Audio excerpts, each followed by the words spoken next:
एक बार भगवान महादेव आ गए, शंकर जी को वंदन पूजन किया मांजना ने। भोलेनाथ जब चलने लगे तो मांजनी ने पूछा, नाथ कहाँ जा रहे हैं आप? तो भगवान महादेव ने कहा कि मेरे इष्ट का प्राकट्य हो गया है धरती पर। कौन है आपके इष्ट?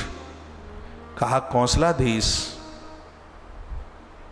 राजा दशरथ के सुपुत्र बनकर के आए प्रभु, जगताधार प्रभु राम के रूप में भगवान आए। तो कहा माने अकेले अकेले जाओगे?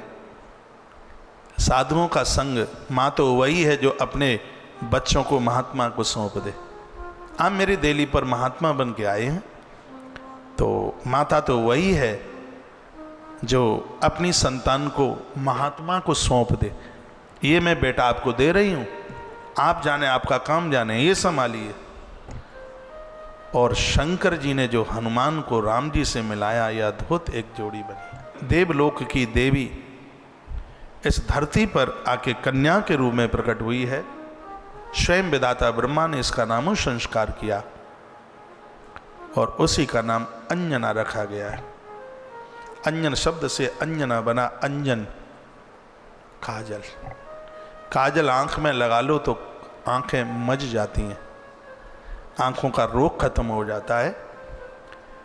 अंजना रूपी काजल को जो भी कोई इसके चरित्र को अपनी आंख में लगा लेगा, उसके जीवन में वासना का रोग ही नहीं रहेगा।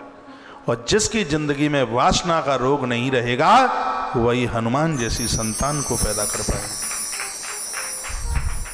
हनुमान भोगियों के यहाँ नहीं आ जाते। हनुमान जैसी संतान एक संयमी माता पिता के यहाँ चल करके आती। उनमें से एक माता अंजनी है। बताते हैं माता अंजनी का जिस समय जन्म हुआ था, उस समय धरती पर इतनी सुंदर कोई नारी नहीं दिखती थी। इतना सौंदर्य था। और सुंदर लोग अपने चरित्र को बचा करके रख लें तो ये भगवान की बहुत बड़ी कृपा है। सुंदरों के ऊपर तो सबका ध्यान होता है, सुंदर। लेकिन हमारे गोस्वामी जी ने तो ये कहा, सच में सुंदर, ज़्यादा सुंदर तो वे हैं जिनके हृदय में रघुवीर रघुनाथ का नाम है। सोई सुंदर सोई शोभग शरीरा, नर तनु पाए भजय रघुवीरा। सोही पावन सोई शोभग शरीरा, वही पवित्र है, वही सुंदर है जिसने मनुष्य शरीर प्राप्त करके और अपने हृदय में रघुनाथ को स्थापित कर लिया है, भगवान को स्वीकार कर लिया। उनसे सुंदर कौन होगा? तो अंजनी माता तो बाहर से भी सुंदर थी, उसका तो चतुष्टय अंतःकरण भी, मन बुद्धि चित्त अहंकार, ये भी उसके बड़े पवित्र थे। यह कन्या छोटी से बड़ी हुई, पूरे त्रिलोक्य में विख्यात सुंदर कुंजर पुत्री का नाम अंजना सबके जिह्वा के ऊपर था। लावण्यवती माता अंजना का विवाह समय आने पर वीरवर वानर राज केसरी के साथ संपन्न हुआ। बड़े वीर थे वानर राज केसरी, बहुत ताकत थी उनके पास, वो वरदानी थे, वो बड़े साधक थे। कपिराज केसरी सुमेरु की पहाड़ियों पर रहा करते थे, जिसको कांजन पर्वत के नाम से भी जाना जाता था। समस्त सुविधाओं से संपन्न इसी सुंदर पर्वत पर मां अंजना अपने पति के साथ सुखपूर्वक रहने लगी। इन दोनों में कभी झगड़ा नहीं होता, कभी कलह नहीं होता। और यह भी एक सिद्धांत है, जहां पति पत्नी में कलह नहीं होता, झगड़ा नहीं होता, वहां तो अद्भुत संतान ही आके जन्म लेती है। दोनों धार्मिक थे, दोनों ही पूजा पाठ करते हैं, एक दूसरे का सहयोग करते हैं। जिसने गृहस्थ को स्वीकार किया, ये होना चाहिए, विरोधाभास नहीं, एक दूसरे का सहयोग करें। माताएं व्रत पूजा पाठ करती हैं, सबसे ज़्यादा माताएं ही करती हैं, तो पति लोगों को विरोध नहीं, उनको सहयोग करना चाहिए।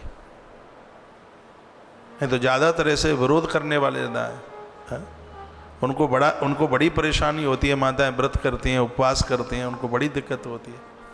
उनको लगता है कि ये मीरा बनी, वो तो कभी नहीं सोचते कि ये तुलसीदास बने, लेकिन ये सोचते हैं कि वो मीरा बनी। और मीरा बन भी जाए तो घाटा क्या है, खानदान तर जाएगा तुम्हारा। मीरा क्या कोई ऐसे ही बन जाते हैं? मीरा तो बने बनाए आते हैं मीरा, और बन जाए तो अच्छी बात है। आप डरते क्यों हैं, आप भयभीत क्यों होते हैं? आप मिल करके भजन कीजिए, भक्ति कीजिए। मनु महाराज माता शत्रुपा की तरह 23,000 वर्ष तक तप किया इन्होंने नेमिस की धरा पर। 23,000 साल कितने होते हैं? पति और पत्नी दोनों लगे रहो। भगवान ने दर्शन दिए, और दर्शन ही नहीं दिए, यहां तक कह दिया कि हम तुम्हारे पुत्र बन करके आएंगे, यहां तक बोल दिया। तो जीवन का तो आनंद यह है कि ये न के न प्रकारेण, करोड़ों करोड़ों काम करने से पहले हम भगवदीय नाम लें, भगवान के काम करें। स्कंद पुराण का बड़ा सुंदर एक श्लोक है, सतम व्याय भोक्तव्यम। स्कंद और पद्म पुराण में बड़े अद्भुत अद्भुत श्लोक हैं। सतम व्याय भोक्तव्यम सहस्रम स्नान मां चरेत, लक्षम व्याय दातव्यम कोटिम त्युक्ताम हरिम स्मरेत। 100 काम करने से पहले भोजन, 1000 काम करने से पहले स्नान, 1,00,000 काम करने से पहले दान, तो करोड़ काम करने से पहले भगवान का नाम। परमात्मा के नाम के बिना उद्धार नहीं है, नहीं है। और कलकाल में तो नाम आधार है। तो केसरी बानर और कुंजर बानर की बेटी माता अंजना दोनों भजनानंदी हैं, बहुत भजन करते हैं, बहुत बड़ी साधना है इनकी।